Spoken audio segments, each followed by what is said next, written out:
faut rappeler ce que c'est que Guantanamo.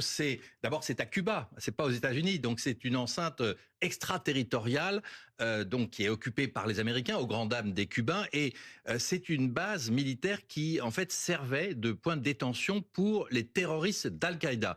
Guantanamo, si vous voulez, ça a fait les gros titres de la presse mondiale lorsque, après les attentats du 11 septembre, 11 septembre 2001 à New York, vous vous souvenez des Twin Towers qui ont été détruites par des avions avec des militants d'Al-Qaïda, des terroristes d'Al-Qaïda, eh bien, George Bush a décidé d'ouvrir cette base pour incarcérer dans des conditions extrêmement dures les terroristes d'Al-Qaïda. Donc aujourd'hui, on assimile, si vous voulez, c'est le symbole de ce décret présidentiel de Donald Trump, on assimile les migrants illégaux, qui sont certes des migrants illégaux, donc en situation irrégulière, pas simplement à des criminels, parce que ceux qui seront envoyés à Guantanamo sont ceux qui sont des criminels reconnus, condamnés comme tels.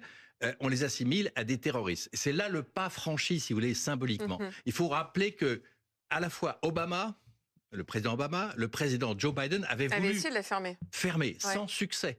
Il y a actuellement, alors pour tout vous dire, il y a... Pourquoi sans succès? 15, parce que si vous voulez, c'est très difficile de fermer une prison, surtout lorsqu'elle est à l'étranger, et puis, entre guillemets, ça peut toujours servir, la preuve.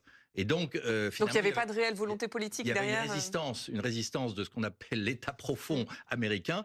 Mais aujourd'hui, il y a toujours 15 détenus terroristes, entre guillemets, à Guantanamo, aux grandes dames des organisations humanitaires et de défense des droits de l'homme. Mais c'est là où Trump, si vous voulez, agit avec une formidable technique de communication, tous les symboles, en disant les migrants illégaux qui viennent aux États-Unis et qui commettent des crimes, eh bien, on les envoie à Guantanamo, on les traite comme des terroristes. Jusqu'à présent, il avait décidé simplement de qualifier les cartels de la drogue, de Colombie en particulier, de groupes terroristes. Ça, c'était la première nouvelle annoncée après son investiture à Washington. Et maintenant, on assimile donc ces migrants illégaux venant du Mexique, du Guatemala, du Venezuela, à des terroristes. C'est là où, si vous voulez, le symbole est extrêmement fort. Il y a un cap qui est franchi.